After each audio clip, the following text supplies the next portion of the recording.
Kindly recite Surah Fatiha for the grandfather of Meherban Ali, Sayyid Hussain Shah Shamsi Sabzawari Tabrizi.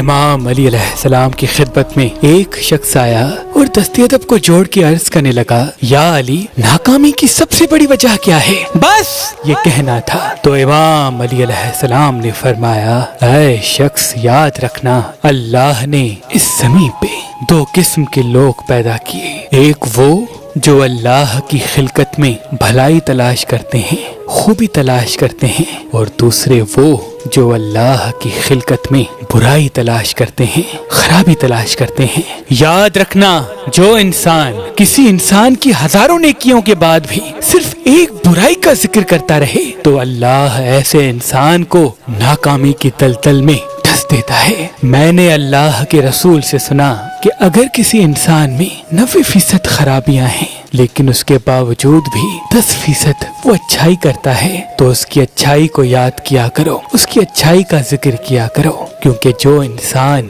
اللہ کی خلقت میں اچھائی دیکھتا ہے، اچھائی کا ذکر کرتا ہے تو اللہ اس کے مقدر کو سنوار دیتا ہے، اور اللہ اپنی خلقت کو یہ حکم دیتا ہے کہ یہ میری مخلوق کی اچھی باتوں کو یاد کرتا ہے، آج سے میری خدائی اس بندے کی خوبیاں یاد کرے گی، اور یوں وہ انسان اللہ کی خلقت کے نزدیک محبوب سے محبوب تر ہوتا جاتا ہے، محبوب سے محبوب تر ہوتا جاتا ہے، محبوب سے محبوب تر ہوتا جاتا ہے۔